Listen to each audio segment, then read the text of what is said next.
So if I seem a little bit hurried today, if I end up talking a little bit fast, please excuse me, excuse that. It's a difficult lecture because in this one lecture, in the next 1 hour, I have to cover basically what Plato and Aristotle had to say about what is real, right? Plato and Aristotle are not regular philosophers. They are the two greatest philosophers in Western philosophy.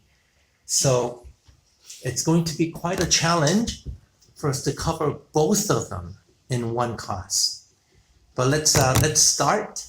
This is Plato and this is Aristotle, two greatest figures. This is the School of Athens. It's a very famous painting. You have all these different types of different philosophers, famous philosophers. But you notice Plato and Aristotle are right in the middle, there at the center. And it's significant, the gestures, the body gestures. Plato, his finger is pointing up toward the heavens.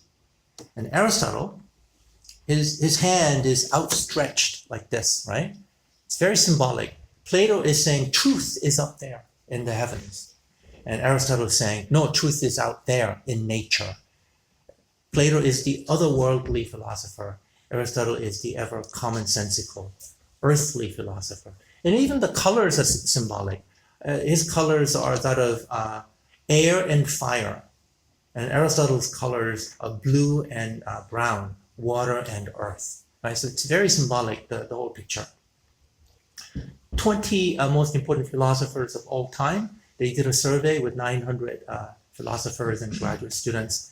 And Plato and Aristotle, in any survey like this, it's generally the case that Plato's number one and Aristotle number two. In some surveys, Aristotle tops Plato, but usually these are just, so by general consensus, considered number one and two, and Kant is usually considered number three. Sometimes Hume is third. So these are two great, very, very deep philosophers. They're often contrasted simplistically as two polar opposites of Western philosophy. And I don't want to explain anything, just these are the simplistic contrasts. Plato is famous for his theory of forms. So that's what we're going to talk about first, his theory of forms. And Aristotle is known as the philosopher of doxa, the philosopher of nature, is ever the commonsensical philosopher. Plato is idealistic, Aristotle is realistic. If he is artistic, Aristotle is seen as scientific. Plato is, because idealistic, utopian. Aristotle, because he's realistic, seen as utilitarian. Of course, in their time period, there was no such thing as utilitarian. And utopian, again, that's only, we have that word because of Utopia by, who's that guy? Thomas More? Who knows? I think it's Thomas More who wrote the book, Utopia.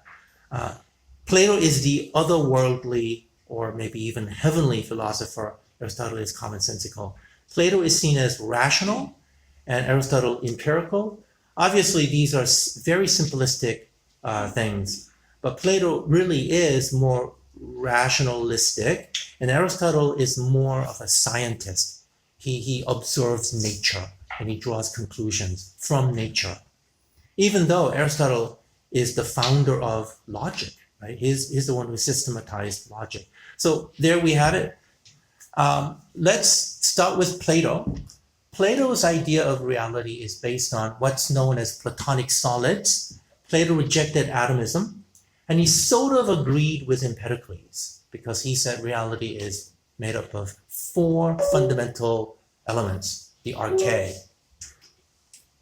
That's me, right? That's my computer, but I didn't touch anything. It's okay. What was I saying? Right. Earth, water, air, and fire. Those are the four elements comprising nature.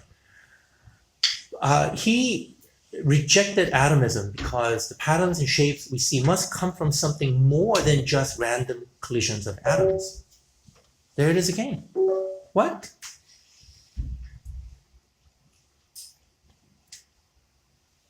That is weird. I'm going to try something. I'm going to take out my USB. I don't think that'll do anything because the file is already open, right? I think my USB is what's making that noise. I'm going to try taking it out. Yeah, there was that sound again, right? I think it was my USB.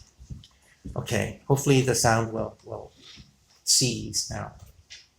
What was I saying? Right, rejection of atomism. This idea of, I guess, what reality is made up of is introduced in this dialogue called Timaeus. And in the dialogue, they talk about fire, air, water, earth, and Plato introduces a fifth element called ether. Sometimes this is called, ether or the fifth element.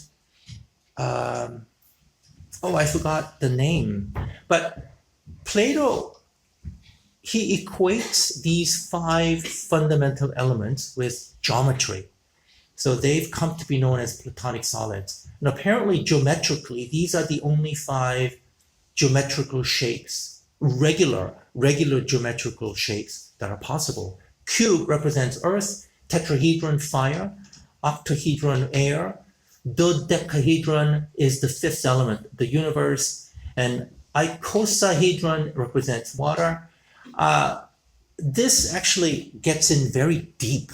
Like there's a reason why these things are the way they are.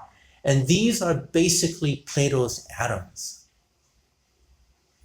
But it's not what we think they are, because geometric patterns are mathematical ideas. They don't actually exist, do they?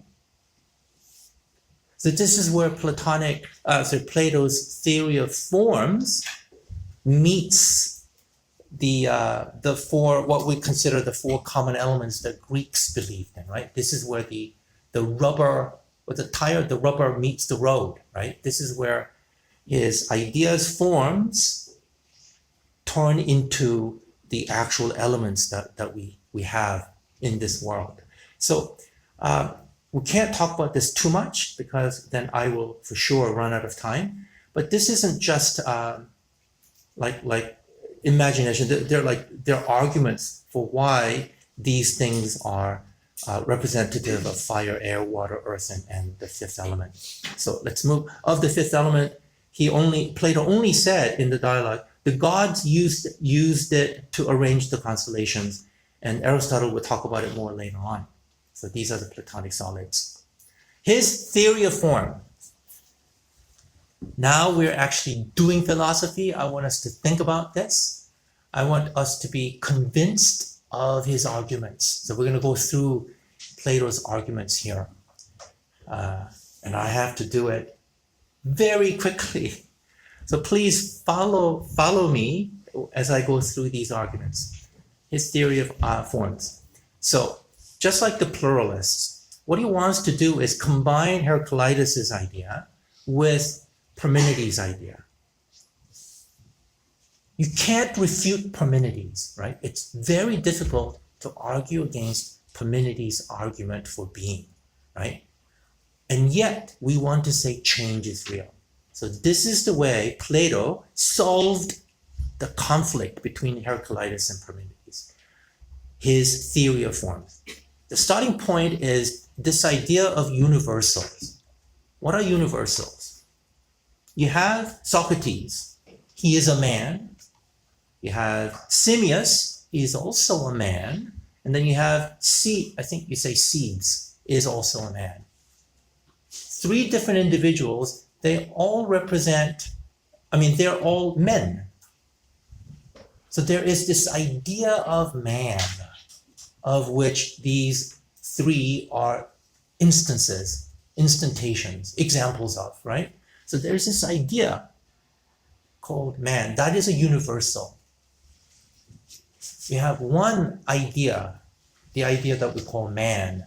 And then we have these days, well, let's not say man, let's not be sexist, let's say human being. The idea of a human being is just one idea, but we have something like over 8 billion instances of human beings on the planet, right? So that's a universal. This idea that we have, the idea of what a human being is, where does this idea exist? Does it exist in individual person? Does it exist only inside my brain? Is it just a word inside my brain, the idea? Or does the idea have a separate existence? Plato said it has a separate existence. This is Plato's conclusion. And this is what we know as strong realism. Strong because he says ideas exist by themselves. This is what Plato believed. And later on, Christian philosophers like St. Augustine believed it. Bertrand Russell, whom I talked about, the Nobel Prize winning, he was a strong realist. He believed in ideas existing by themselves. So anyone who believes that these days, we would say are Platonists. They are Platonists because that's what Plato believed. If you believe that the ideas only exist in the individual instances, then that's called moderate realism. And that is Aristotle, St. Aquinas, who was an Aristotelian theologian, philosopher. And David M. Armstrong, he was an Australian philosopher. I think he's long dead now, but he was, again, an Aristotelian. Many philosophers are Aristotelian, meaning they are moderate realists. And if you believe the idea only exists inside our brain, this is a very simplistic way of saying it, but that's called nominalism. In name only. The idea exists in name only. There's a variant of that called conceptualism. They're not exactly the same, but for our purpose, it's just all nominalism. William of Ockham, Berkeley, Hume, they were nominalists.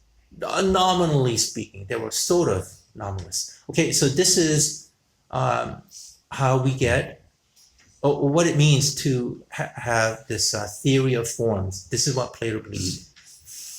So let's argue for the separate existence of ideas. Let's say there's the idea of equality. We have the idea of equality. It's a very simple idea. Two things are equal. It's a very simple idea. We all know what it is. 2 + 2 is 4, right? They're equal.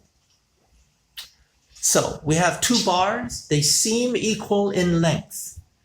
And these two are actually, I would say they're actually equal because I copied and pasted one diagram to another. They have to be equal, right? Here's Plato. He would say, well, are they actually perfectly equal? If you zoom in, if you zoomed in enough, would you not have just a little bit of a difference? No, because, Peter, he copy-pasted. Must have the same number of pixels on the screen. But maybe he'll say, no. But if you get down to below the level of individual pixels, how do you know, right? Because of the screen, right? This one diagram has 1/10 of a pixel, that's not giving off light. So at the nanoscale measurement, right? Maybe the blue is just a little bit longer than the red. Do you really imagine if we get down to the level of nanoscale or maybe even the atomic scale, that they would still be perfectly equal? Can we ever have anything in our world that is perfectly equal? And Plato would say, no, there is no such thing possible in our world. Again, I copy-pasted, but nobody would imagine that two apples could ever be perfectly equal. What about two atoms? I'm going to kind of jump in. Two hydrogen atoms. Surely they are perfectly equal. Who thinks two hydrogen atoms are perfectly equal? Of course they're equal. Raise your hand if you think they're perfectly equal. Nobody. Because you guys are anticipating that I'll say no, right? Yes. Plato would say, he didn't know anything about right? Atoms and electrons. But if he were here, he would say, how do you know that these two things are perfectly equal? As a matter of fact, this is it's a fairly recent photograph, apparently, like electronic microscope or something. This is the first photo they captured of a hydrogen atom, apparently. This is what they get. And you see that this cloudy thing, apparently that's the electron orbiting the hydrogen. Apparently that's what that is, right? It's an actual photo of a hydrogen atom. So according to quantum mechanics, what little I understand of the quantum mechanics, even if you have two hydrogen atoms, you cannot say that they're perfectly equal because we have to think about probabilities. These orbits are probabilistic orbits. So if you stop an electron in its orbit, like you measure it, right? If you measure an electron orbiting a hydrogen atom, then it'll stop at a place. And then if you measure another hydrogen atom's electron, exactly the same way, right? You measure it in exactly the same way, that second hydrogen atom's electron may be in a different position, right? It's not the case that if you make the same measurement at the same time, that two hydrogen atoms' electrons will stop at the exact same position, because that's quantum mechanics says that's not the way these electrons work. So even at the level of electron, nothing is ever perfectly equal. Let's move on to the idea of circles. Are there perfect circles in the world? I don't think anybody would say no. Of course not. We have all these circular objects, but nobody would say, like this billiard ball is perfectly circular. There are always imperfections, right? The idea of the circle is, again, incredibly simple. We can mathematically figure it out, right? It's like you have the radius and then a circle is, I don't know how the equation works, but the circumference, right? It's a mathematical equation, right? So the idea of the circle is perfectly circular. So if you compare these two things, Plato would say, look, you look at the circles in the world, they're always imperfect, they're always changing. The circles in the world are always changing. They're more circular, and then over time they become less circular, because the basketball will, the air will go out and it'll become more elliptical or something, right? The idea of the circle is always perfect and it never changes. Circles in the world are temporal, they can perish, they can pass away, but the idea of the circle is timeless, it's imperishable. You cannot destroy an idea. So Plato is asking, seen with our eyes, and the idea is seen with the mind's eye. As far as Plato's concerned, he's an ancient, Greek. The mind's eye, he's talking about the soul. We can see the idea of the circle with our soul, with our intellect. Which is more real, he would ask, right? Which of these two is more real? And Plato would say, this is more real. It's perfect, eternal, imperishable. Whereas these things are things that are always passing away. He begins to make more sense, right? Maybe the ideas are more real than, you're buying into Plato's argument. So Plato says it's the idea that is perfect, that is truly real. And then from the idea of a human being, we get the instances. So these three human beings are only copies, instances of what is real, which is the idea of man. And there you have it. That is the essence of Platonism. If you understand this, you understand Plato. So anyone who thinks, yes, I agree with this, you are a Platonist. Okay, let's move on. the idea of man exists internally, you can see how easy it is to spiritualize Plato. This idea that he has, it's very easy to spiritualize it. So Plato is the heavenly philosopher. His finger is pointing toward the heavens. Raphael, right? By that time, everyone's Christian, right? So he's Christianized Plato. His finger is pointing up to where God is. Where do these ideas exist? They come from God, come from the mind of God. Adam and Eve, human beings, all of us, we were in the mind of God. And then he created us and we started existing. So physical world is just a world of shadows, fleeting, just a copy of the real world. This is not, this poetic way of expressing his idea. And this, Plato's cave, the allegory of the cave, is probably one of the most famous allegories in philosophy. Many of you probably know this already.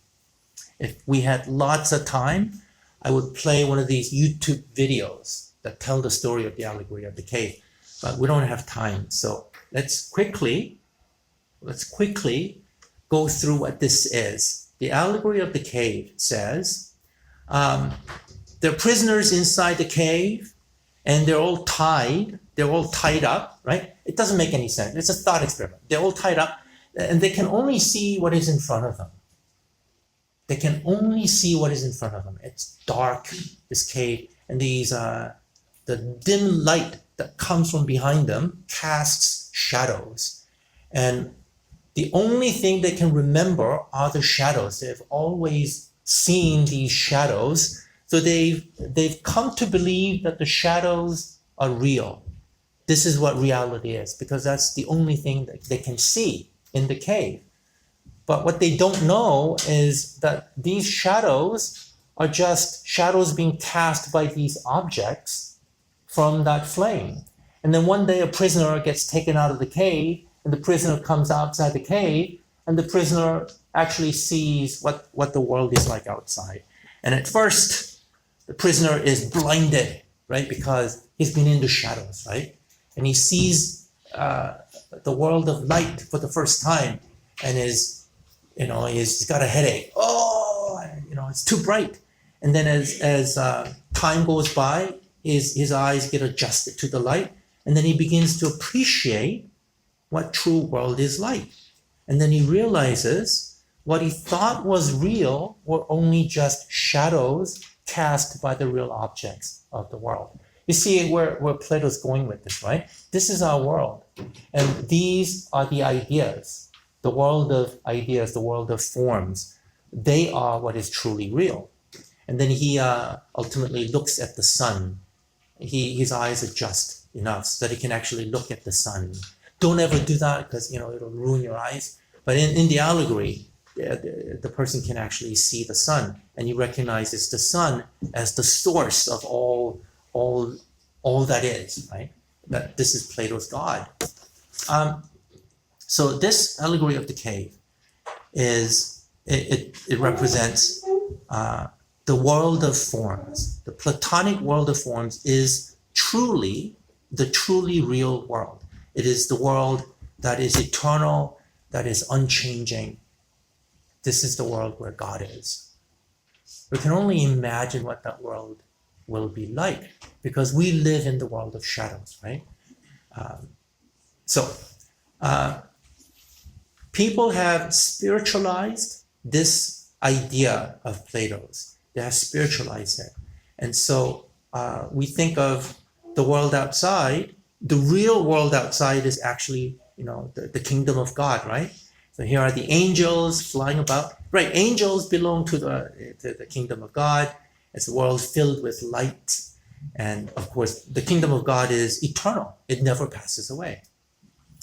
And then Plato, I'm just skipping on here a lot of different things. Plato's ideas turned into something called Neoplatonism centuries later. And Neoplatonism had a deep impact in Christianity, in the early days of Christianity. So Neoplatonism, we say, heavily influenced the development of Christianity. and also development of other religions that came after, like Islam. And Neoplatonism or Platonism is still a very popular Christian view of reality. Even if you're not Christian, a lot of people have a kind of Platonic view of what is real. When my body dies, what is truly me, my soul, it goes, I don't know, it sort of rises up, right? And then it goes through a dark tunnel. And then there's a light, right? We go into the light, we pass through the light, and then we're in some kind of paradise. That world is, and then we realize that world is what is truly real. And the world that we've been living here, it's just been some kind of shadowy copy of that truly real world. And that is how a lot of Christians view what heaven is, or Muslims view what paradise is. The modern version of Platonism, even if you're not, spiritual, the modern version of Platonism is held by many scientists, physicists, especially mathematicians, because mathematicians live in the world of ideas. For them, numbers are more real than anything in this world, right? They'll say, these mathematical equations, they're so beautiful, right? How could they be not real? To me, they are, much more real than anything in this life. So many people today are still Platonists. Okay, so that is Plato. Let's see how much time we have. Ooh, I'm running a little bit behind. So that was Plato. It's not exactly half. Plato is like more than half. So I think we're still on schedule. Before I move on to Aristotle, does anyone have any questions about what we just went through? Yes. Does that mean according to Plato's real world, like heaven, something like everything is perfect, because the real world is equal to the ideal of it? So does that mean everything, the circle is the perfect circle? Yes. Everything is perfect. Everything is eternal. So if you think about it, the more you think about it, it becomes a little bit problematic as well. Because then you're thinking, okay, I'm going to walk around in heaven. I'll have a heart, right? And I walk around in heaven. What am I going to do? Plato would say, you're still thinking in terms of this world. You're talking about this world, walking around somewhere, right? That's this world. Or maybe I'm cheating a little bit, of space and time. This physical world is a world of space and time, right? The idea of locality, that's here. But the world of forms is something we cannot really imagine because it's not like this world. This world is just a shadow, or shadows being cast by the world of ideas. So it's hard for us to actually imagine. I've heard stories where, this preacher was saying, oh, I went to heaven. I died and I went to heaven, right? And then God sent me back. And in heaven, everything was perfect. I saw these flowers and all the flowers were perfect. And I ate something, the taste was perfect. I'm not sure if that kind of thing is, maybe it's just his imagination, but I have a hard time imagining that's what that world would be like. But then, I don't know, the more you think about it, it is a little bit problematic, right? We live in the world of space and time. Everything that we can think of has to do with time, right? We tell stories. Stories are told in time. So what does it mean for us to live in eternity? If there is no time, right, there's no story. So I'm complicating the picture a little bit too much. I didn't want to say these things, but for now, hold on to that idea of, ideas are more real. And if you believe in that, that's Platonism. Okay, so let's move on to Aristotle now. Aristotle is the sort of the contrast of Plato. They're not exactly opposites because Aristotle was Plato's student. He was Plato's protege. But Aristotle ended up developing his own ideas, and his own ideas turned into Aristotelian metaphysics. He, like Plato, rejected atomism. This world is made up of 4 elements, but Aristotle's elements, we say, were qualitative. So this is where Aristotle gets tricky. Aristotle believed in talking about reality in qualitative terms. So he talks about the 4 elements as having certain properties. That's how he defined, like if we talk about the archae, his archae were, what is it, air. Air is air because it has the qualities of being hot and wet. Water is water because it has the qualities of being wet and cold. So for him, elements were to be described in terms of the qualities that they have, that they had. And elements like water and earth are heavy elements, so they naturally fall down. And elements like air and fire, they have the quality of being light, so they naturally rise up. So that's Aristotelian idea of what reality is like. He talked about earthly elements.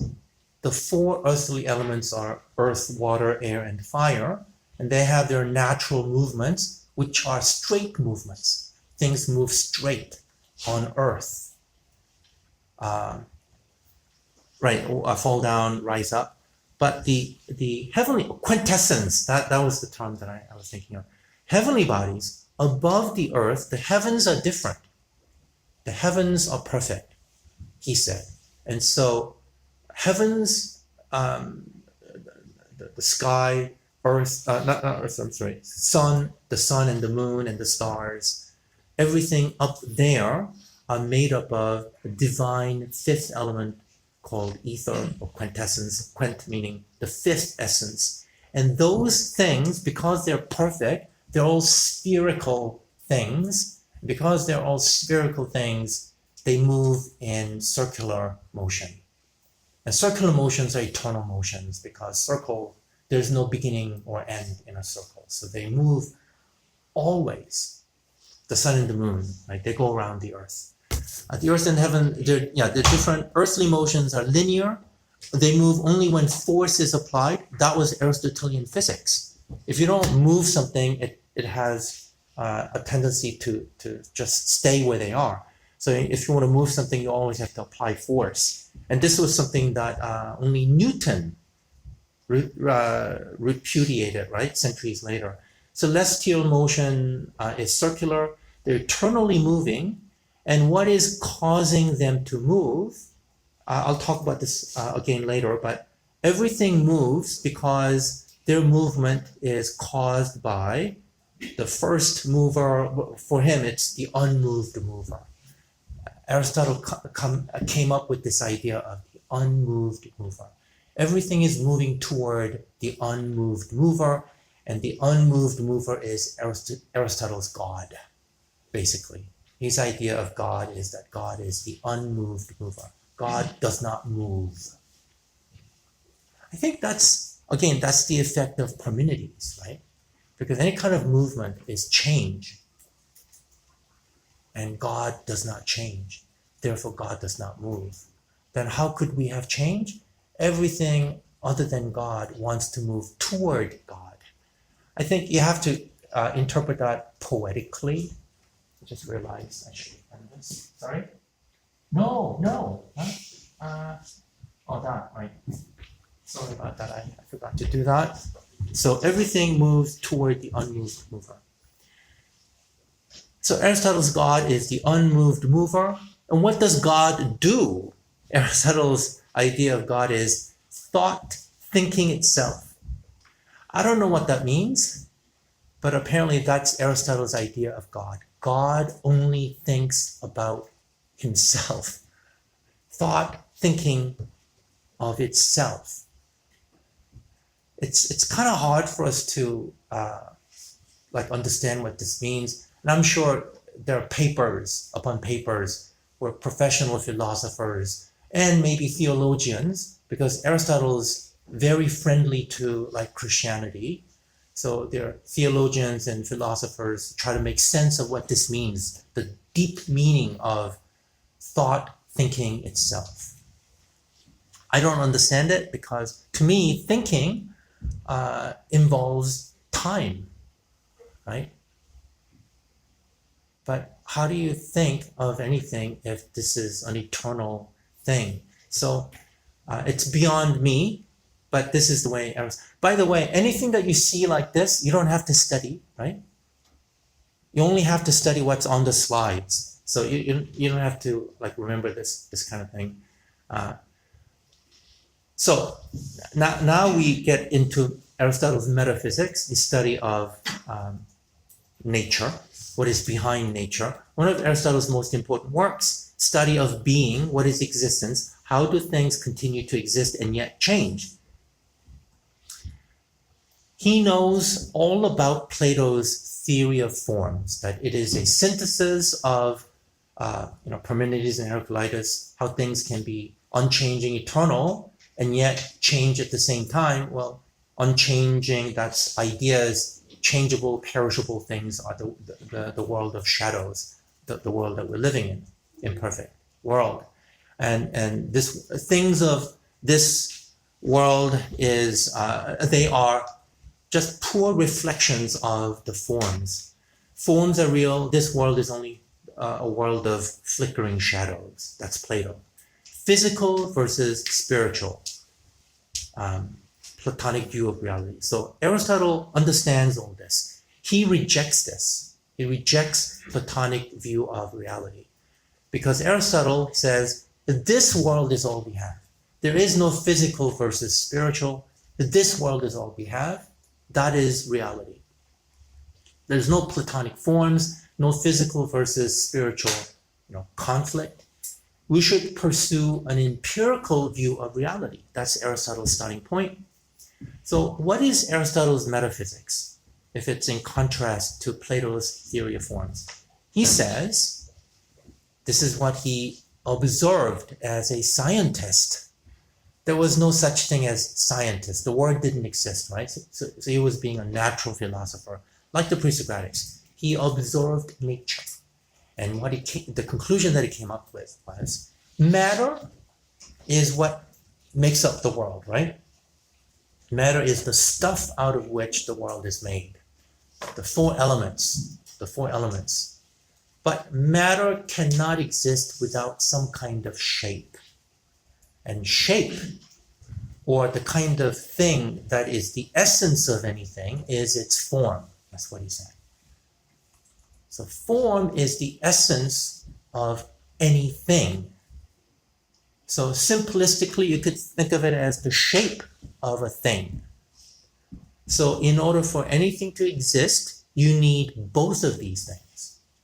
That was Aristotle's conclusion. It's very commonsensical if you think about it. Yeah, of course. How could anything exist without some kind of shape? And if you want any kind of shape to actually exist, it has to be made up of some stuff. And the stuff that it is made up of is the matter, right? So of course you have to have two things together, right? I mean, think about that just for a minute. I know we don't have a lot of time, but I want you to be very clear about this, because this is the essence of Aristotle's metaphysics.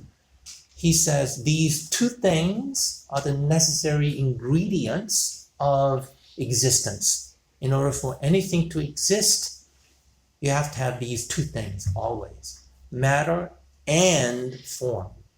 So this is called, as a fancy name for this, by form I mean the essence of each thing. This is called hylomorphism. It has a fancy name, but the idea is very simple. Hylomorphism means hylo, matter, hyle, I guess. Morphism from morph, form, or shape. So matter plus form is equal to existence. So I think I have a separate slide here. So you have matter by itself does not exist. It cannot exist just by itself. Form, again, by itself is just, I guess we would say, just an idea. right? You draw the shape of a chair on a piece of paper, right? That's an idea. The chair doesn't exist. It's just an idea on a piece of paper. But you combine that shape with the stuff of matter, in this case, maybe like wood, and then you get a wooden chair, right? You get existence. Existence is always a combination of stuff out of which something exists, something is made, and then form is the shape or the essence of anything that exists. Example, a bronze statue has bronze, that's the stuff, bronze, and then the form, the shape of the statue is its essence. The form is what makes it a statue. You need both in order for there to be a statue. The statue exists because it has these two things. Commonsensical, very commonsensical. So let's make sure that we understand that first, right? I exist because I have a body, but it's not like atomism. There's no chaos, there's pattern, right? There's some kind of essence that makes me who I am. You could say, well, my essence is my DNA, information. Information, that's the shape, the thing that shapes me into what I am. So, makes sense. So now it gets a little bit tricky because now Aristotle wants to explain change. So we have form and matter together, they combine to give existence to anything. So then how do we account for change? He says change is a relationship between what he called potentiality and actuality. If these words sound familiar to you, it's because we still use these words. These are Aristotelian words. He coined these terms. And because Aristotelian ideas persisted through history, now we talk about these ideas in physics. What is potentiality? Well, potentiality is matter. Matter has potential to become something or anything, right? Form, actuality is form because when something gets actualized, there's shape. There's the essence of something, right? So potentiality and actuality, the interplay between potentiality and actuality is what brings about change through time. Potentiality is the capacity or the potential of something to change. He calls it the principle of change is potentiality. You could think of it as a before state. Actuality is the completed state of something with potentiality. Something with potentiality through time, it gets actualized, then it has become actual. It's in a completed state, an after state. That's what actuality is. Or you could say realization of essence. So potentiality is when the essence was only potential. And then through time, there's a change. And then what was potential has become realized. Philosophers always give the example of the acorn seed. A popular example of Aristotelian, this thing about potentiality and actuality is the example of the seed, an acorn. You put it into the ground.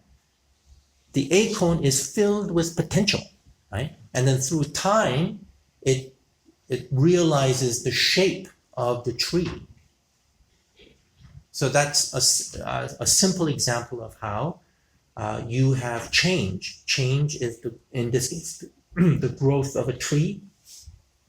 The seed was filled with potential, and now that potential has been realized as an actual tree. So then what happens here? Well, this idea of potential and actual, they're constantly, it's like a chain, right? What is actual becomes the potential for something else. And then when that change happens, that potential becomes actualized. What is become actualized becomes the potential for something else. That's how you account for change continuing to happen through time. Right, science still uses terms like potential energy. Right, so when you, what little physics I understand, you raise something up, you raise an object. Is that right? Yeah, like I'm not going to take, here's a book. I raise this book, and then I think in physics, you say I raise its potential energy, right? Its potential energy increases, and then I release it. Energy turns into like kinetic energy because of gravity, it falls, and then the potential energy is turned into motion, change. So it's these ideas that we still use today. They were started by Aristotle. So that's Aristotle's explanation for change. I don't want to complicate these ideas, so let's move on. So this is still his metaphysics, but here this is metaphysics plus, I guess, epistemology. We want to understand what is happening. We want to have knowledge of what is going on.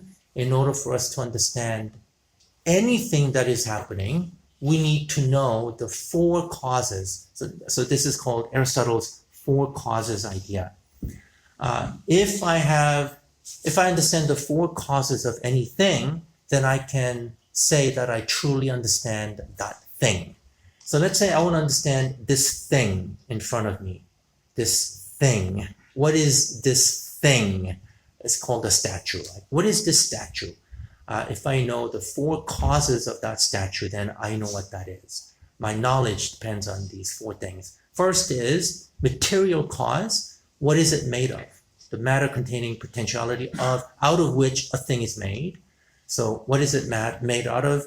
The matter, that's the material cause. What is the formal cause? Formal because what is the form of it? Simplistically, we could say the shape of the statue is its form. We could say the essence of the statue is its form, its shape. And that is the actualization of the statue. The formal cause is the form. What about the efficient cause? Efficient cause is the thing that brings about change. In this case, the agent of the change is the sculptor. The change happened through the work of the sculptor. And then the fourth cause, Aristotle says, is what he calls final cause. For him, everything has a purpose. Nothing happens without some kind of meaning. There's meaning to everything. So this kind of thinking is called teleological thinking. Telos is the end. So teleological means final. So there is always a purpose to everything. So in this case, the final cause of this statue, the purpose for why it exists, is to serve as some thing at a temple.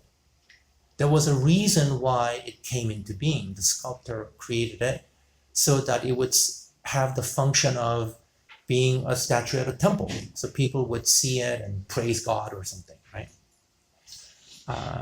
What scholars say is, what scientists say is, of these four causes, nowadays people only talk about the efficient cause. They don't talk about material, formal, or final cause anymore. Nowadays when we talk about cause, we're usually talking about just the efficient cause.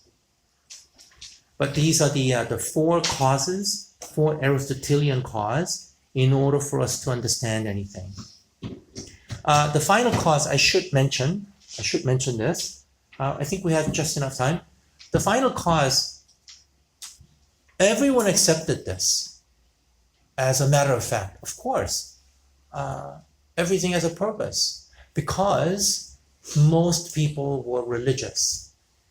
God created the world with a purpose. There's a purpose for why you and I exist, right? So this idea of the final cause, just look at nature, right? Everything serves a purpose. You look at, what is the purpose of my eye? The purpose of my eye is so that it'll allow me to see, right? The function of a thing is its purpose. The function of an eye is that it allows me to see. So this kind of idea was challenged in a profound way by Mr. Darwin, right? And Darwin came up with his idea of the theory of evolution. He said there is no final cause. That's a religious belief, right? Scientifically, evolutionary theory the theory of evolution says there is no purpose to anything, right? Evolution happens randomly by chance. And we are here only because of these laws of nature, the survival of the fittest, right? Over billions of years, life just arose. So this thing is still debated today. Some people still believe in this teleological reasoning that there is a purpose for everything.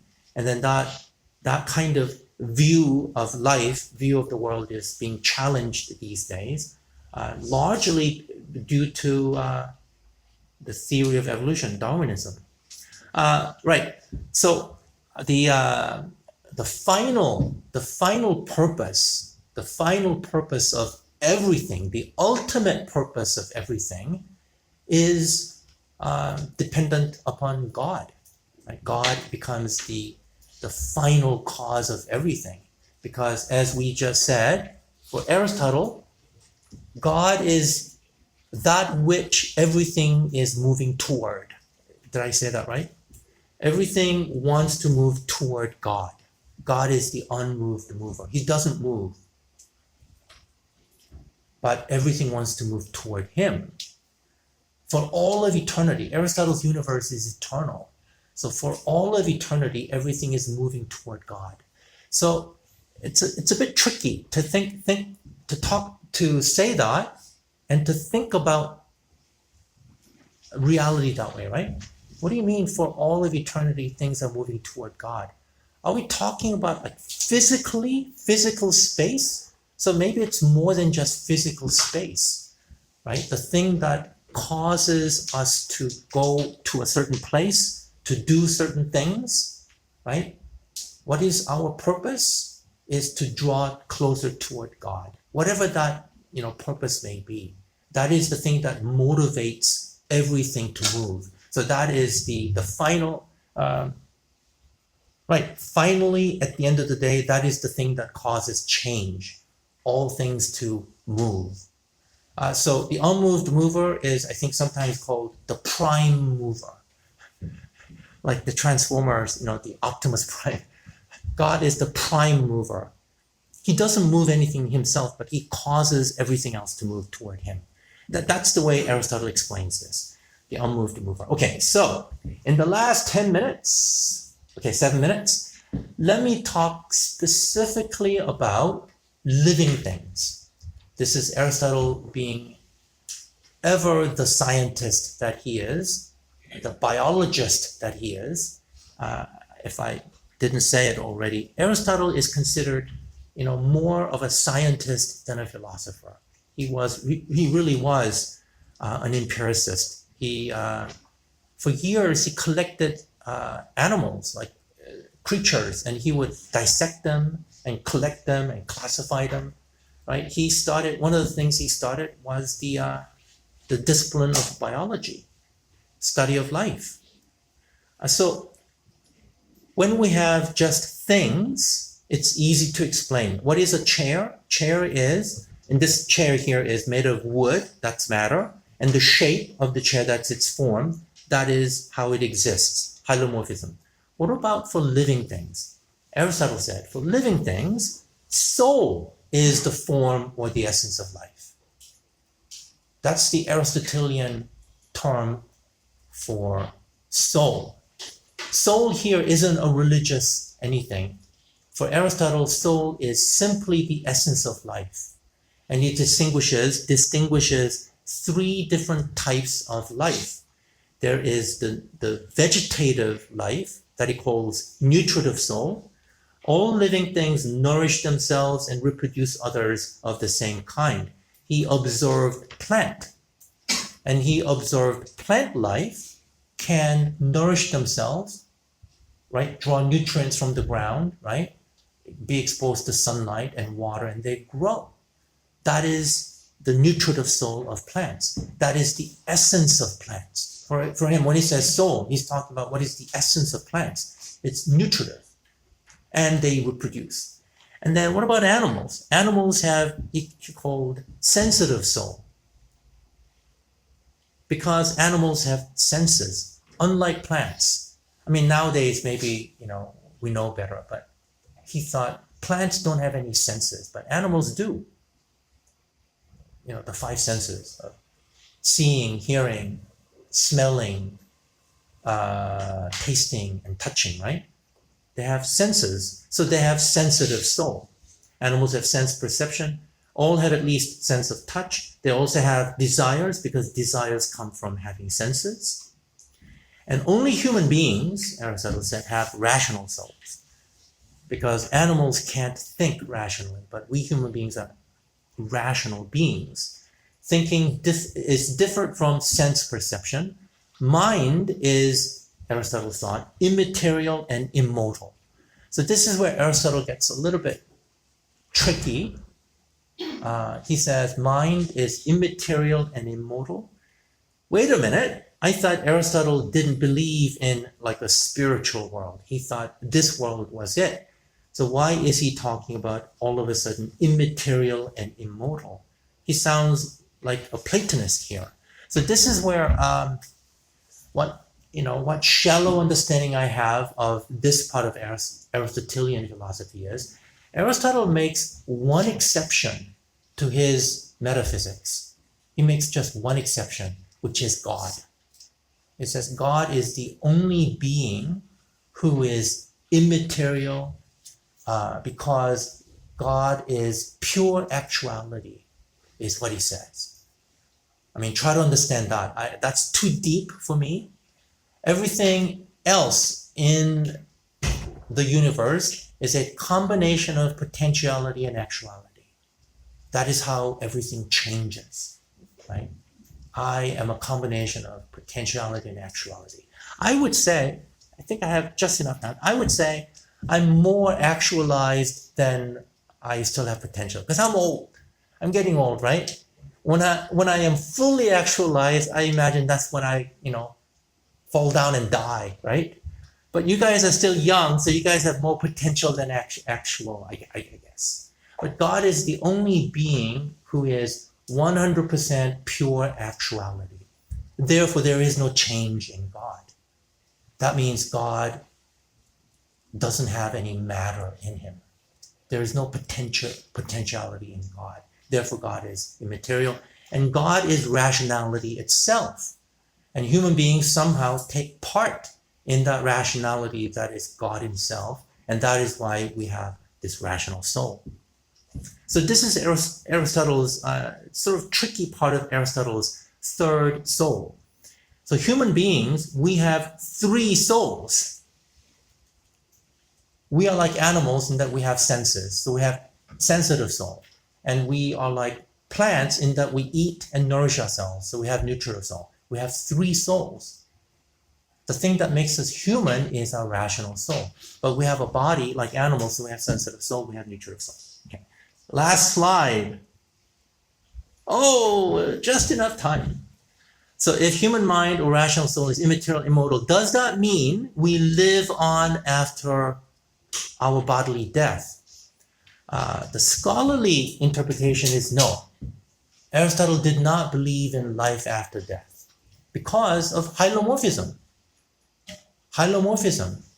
You need matter plus form in order for anything to exist. When our body dies, it collapses, right? It breaks down. There is no longer this matter to sustain who we are. Therefore, who we are disappears. So there is no life after death. That's the scholarly interpretation of Aristotle. Right? Our soul, who we are, does not survive death. Like the liar argument in Phaedo. I should have mentioned that. You know what? I'll talk about this next time. Just the liar argument. It's just it's not a big thing.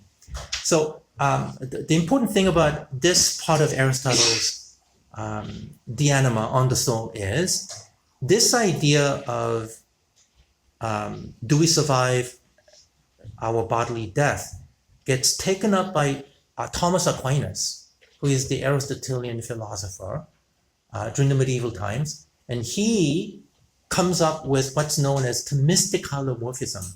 This is the Christianized version of Aristotle, where he says because he's Christian, he cannot believe that we disappear when our body dies. So he says our soul survives. Our soul continues to exist in a state of, he calls it subsistence. It's not existence exactly. It's a kind of existence, but it's incomplete because we need our body.